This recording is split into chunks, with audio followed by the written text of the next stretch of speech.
Hello students, Bansal maths classes की आज की इस वीडियो में आपका स्वागत है। आज इस वीडियो में हम क्लास 9th के चैप्टर 6 लाइन्स एंड एंगल्स के एक्सरसाइज 6.2 के क्वेश्चन नंबर 4, 5 और 6 करने वाले हैं, जो कि बहुत ही इंटरेस्टिंग क्वेश्चंस हैं। आपको अच्छे से समझ में आए इसके लिए वीडियो को लास्ट तक ज़रूर देखिए, और अगर वीडियो आपको अच्छी लगे तो लाइक और शेयर भी ज़रूर कीजिए। चलिए शुरू करते हैं। Question number 4। यहाँ क्वेश्चन नंबर 4 में एक फिगर हमें दी हुई है।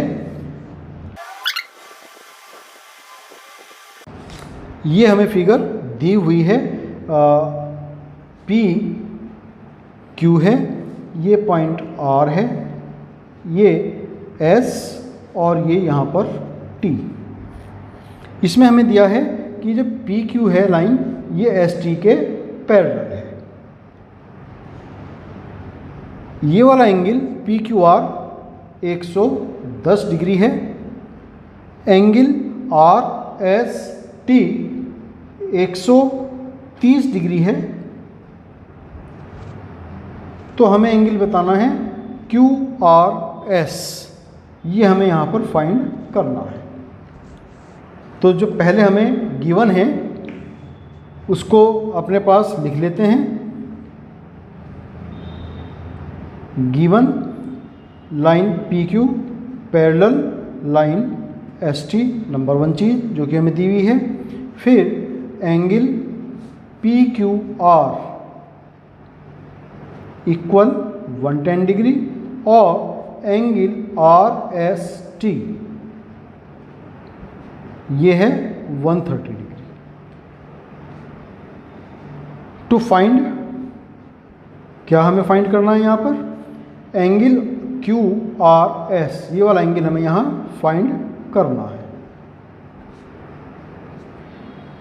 तो इसके लिए हमें थोड़ी सी यहाँ पर कंस्ट्रक्शन अपनी तरफ से करनी होगी। तो कंस्ट्रक्शन करेंगे। पी क्यू और एस टी के समांतर एक रेखा जो बिंदु आर से गुजरती हो।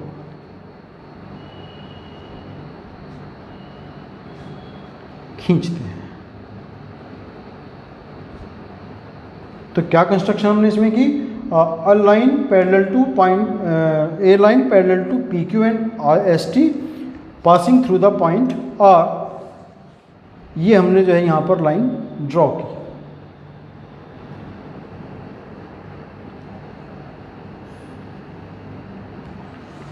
इसका हम यहाँ पर कुछ अपनी तरफ से नाम रख लेते हैं, A एंड B। अब हम यहाँ देखते हैं P Q parallel A R by construction. P Q parallel to A R by construction. रचना हमने ऐसे ही की थी यहाँ पर, इसलिए angle P Q R plus angle Q R A, ये वाला एंगल प्लस ये, इक्वल होंगे 180 degree.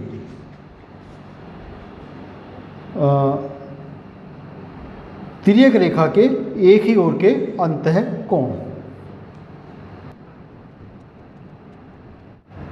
Internal angles at the same side of a transversal. तो इसलिए पी क्यू आर हमें पता है 110 प्लस एंगल क्यू आर ए इक्वल 180 डिग्री। यहाँ से एंगल क्यू आर ए हमें पता चल जाएंगे 180 माइनस 110 मीन्स 70 डिग्री। तो ये एंगल हमें पता चल गया 70 डिग्री। इसको हम यहाँ पर नोट करके अलग रख लेते हैं। Angle Q R A is equal to 70 degree. फिर similarly S T parallel to है आर बी, ये भी by construction. S T parallel R B. तो सेम वही कंडीशन यहाँ पर लगाएंगे हम, इसलिए एंगल टी एस आर या आर एस टी कुछ भी कह लें हम, plus angle S R B, ये होंगे 180 डिग्री। सेम यही वाला रीज़न यहाँ पर लगेगा। तो यहाँ से आर एस टी हमें पता है 130 degree, plus angle S R B equal 180 degree. तो एंगल एस आर बी हमें पता चल जाएंगे 180 माइनस 130 मीन्स 50 डिग्री। तो एंगल एस आर बी हमें पता चल गए 50 डिग्री। ये एंगल पता चल गए 50 डिग्री हैं, ये वाला एंगल पता चल गए 70 डिग्री हैं। ये कंप्लीट एंगल कितना होगा, ए आर बी, ये पूरा 180 डिग्री एंगल है, स्ट्रेट एंगल है। As angle A R Q या क्यू आर ए, एक ही बात है, चलिए वैसे ही लिखते हैं जैसे हमारे पास है वो, angle Q R A plus angle Q R S और plus angle S R B, ये तीनों एंगल मिलकर के बनाते हैं 180 डिग्री स्ट्रेट एंगल। तो क्यू आर ए हमें पता चल गया 70 डिग्री है, क्यू आर एस हमें फाइंड करना है, और एस आर बी भी हमें पता था, निकाला था हमने इसकी value 50 degree equal 180 degree. 70 plus 50 120 हैं, और एंगल क्यू आर एस ये हमें फाइंड करना है इक्वल 180 डिग्री। तो angle Q R S equal 180 minus 120 60 degree. तो एंगल क्यू आर एस हमें मिलते हैं 60 डिग्री, और यही वैल्यू हमें यहाँ पर फाइंड करनी थी। नेक्स्ट इसमें क्वेश्चन हमें जो करना है, क्वेश्चन नंबर 5।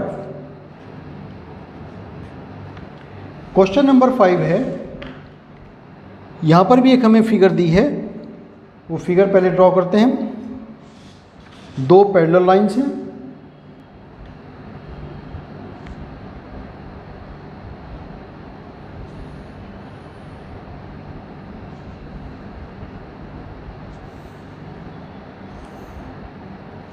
ये दो यहाँ पर पैरेलल लाइन्स हैं, ए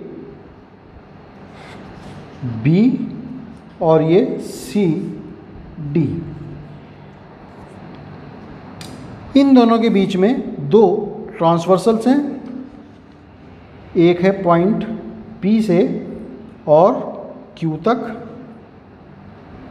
P एंड Q, और दूसरी है P से R तक।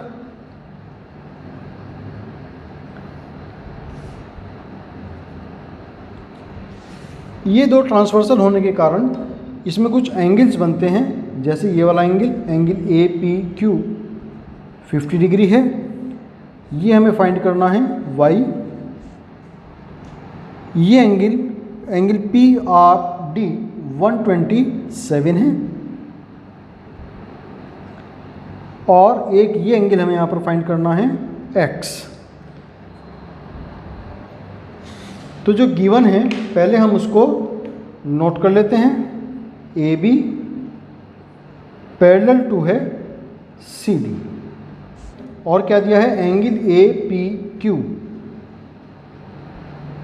50 डिग्री है, और एंगल पी आर डी ये 127 डिग्री है। अब हमें यहाँ पर जो फाइंड करना है, एंगल पी क्यू आर, जो कि यहाँ पर x दिया है, x की वैल्यू फाइंड करनी है, और एंगल क्यू पी आर, जो कि यहाँ पर y दिया है, उसकी वैल्यू फाइंड करनी है। अब चूंकि A B parallel to C D है and P Q is a transversal, A B और सी डी पैरेलल हैं और पी क्यू इनकी तिर्यक रेखा है, इसलिए angle A P Q equal होगा एंगल पी क्यू आर के। एकांतर अंतः कोण, ऑल्टरनेट इंटीरियर एंगल। तो ए पी क्यू 50 डिग्री है और पी क्यू आर की वैल्यू हमें फाइंड करनी थी, एक्स की वैल्यू, तो X is equal to 50 degree हमें यहाँ पर मिल जाते हैं। तो एक एंगल मिल गया हमें। फिर A B parallel C D and P R is a transversal, ये भी एक ट्रांसवर्सल है।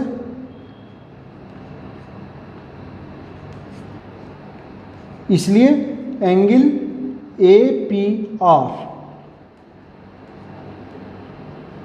इक्वल होगा एंगल पी आर डी के। अब एंगल ए पी आर दो एंगल से मिलकर बना हुआ है, ए पी क्यू और प्लस क्यू पी आर। तो ए पी आर की जगह हम लिख सकते हैं angle A P Q plus angle Q P R equal angle P R D. A P Q की वैल्यू हमें पता है 50 डिग्री है, क्यू पी आर हमें पता है, वाई हमें जिसकी वैल्यू फाइंड करनी है, equal P R D 127 degree. तो यहाँ से वाई की वैल्यू हमें मिलती है 127 माइनस 50। तो वाई हमें मिले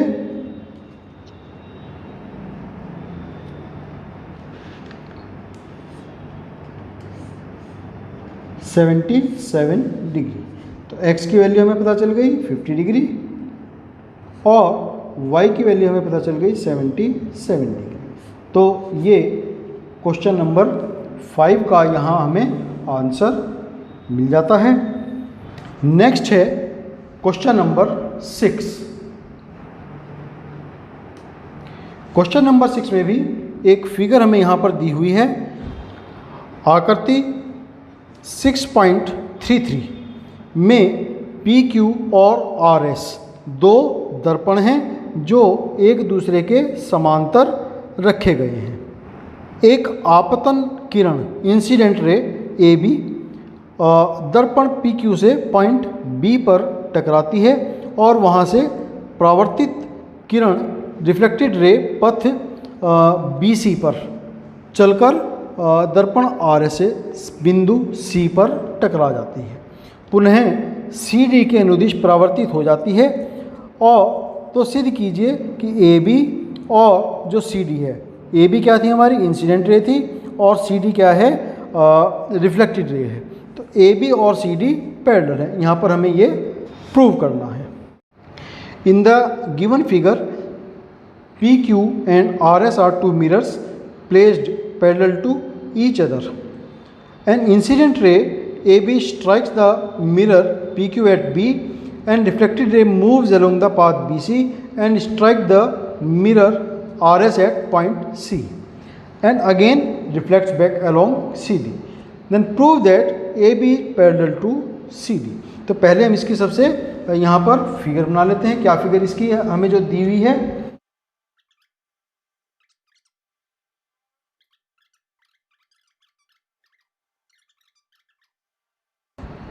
यहाँ हमें प्रूव करना है कि ए बी जो पहले गिवन है वो नोट कर लेते हैं।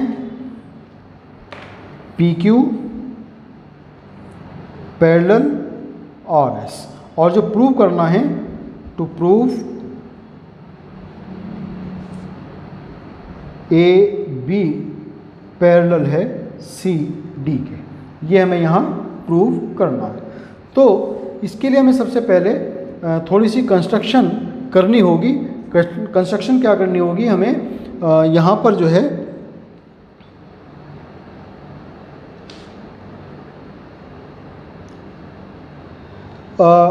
बी और पॉइंट सी पर दो परपेंडिकुलर्स ड्रॉ करने हैं। परपेंडिकुलर जो बी पर ड्रॉ करेंगे वो पी क्यू पर परपेंडिकुलर होगा और जो सी पर हम परपेंडिकुलर ड्रॉ करेंगे वो आर एस पर परपेंडिकुलर होगा।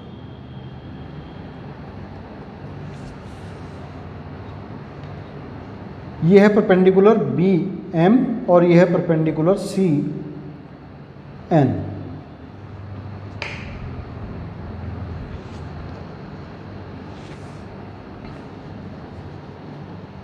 दर्पण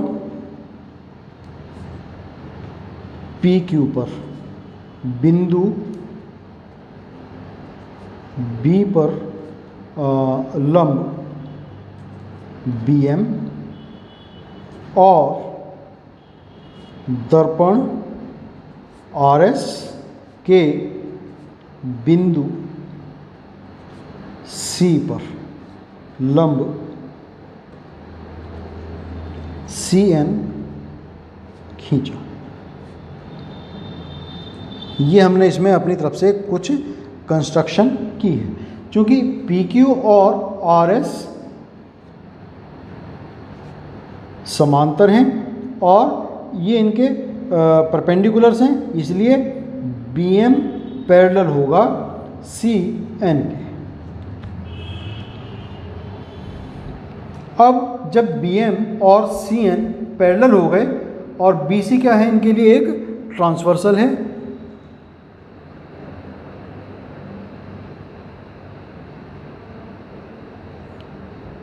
इसलिए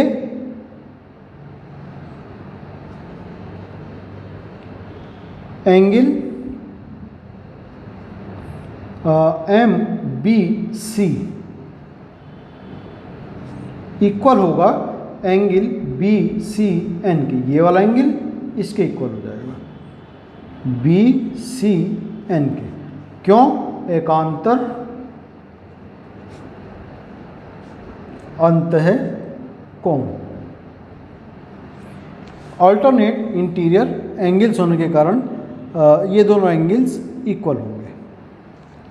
अब चूंकि ये हमारा रेज हैं जो कि मिरर से टकरा करके वापस होती हैं, तो वहाँ पर हमें एक लॉ पता है फिजिक्स से कि आपतन कोण हमेशा परावर्तन कोण के बराबर होता है। Incident angle is equal to reflection angle.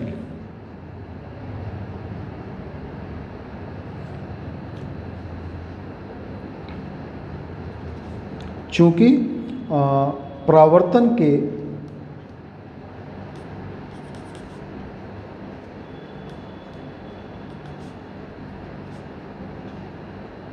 नियमानुसार आपतन कोण बराबर होता है परावर्तन कोण के, इसलिए एंगल ए बी एम जो कि हमारा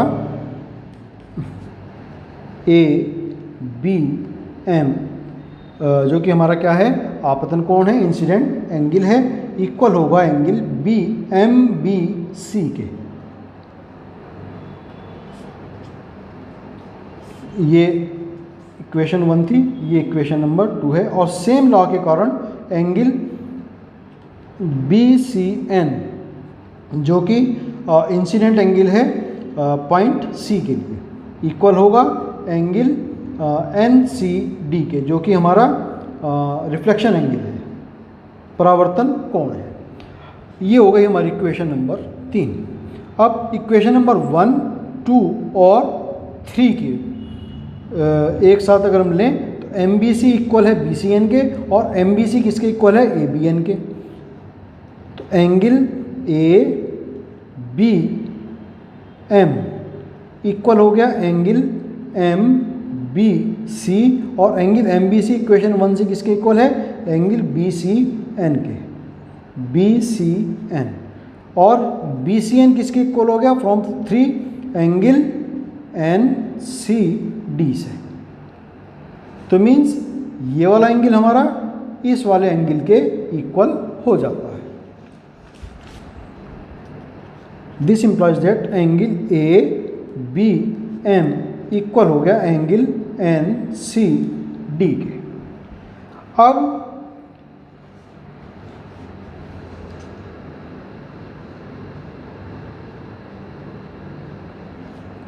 ये दोनों ही चूंकि एंगल ABM और एंगल NCD दोनों कैसे कोण हैं, एकांतर अंतः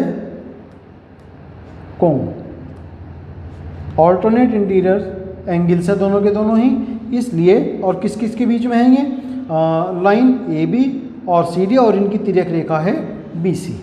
रेखा AB और CD तथा तिर्यक रेखा BC के मध्य, इसको हमने यहाँ ब्रैकेट में लिख दिया। अब चूंकि किन्हीं भी जब दो रेखाओं को कोई तिर्यक रेखा इंटरसेक्ट करती है और उससे बनने वाले जो ऑल्टरनेट इंटीरियर एंगल्स हैं वो इक्वल हो जाते हैं, तो इस कारण से इसलिए रेखा AB यानी कि जो किरण हमारी इंसिडेंट रे थी पैरेलल होगी रिफ्लेक्टेड रे CD के,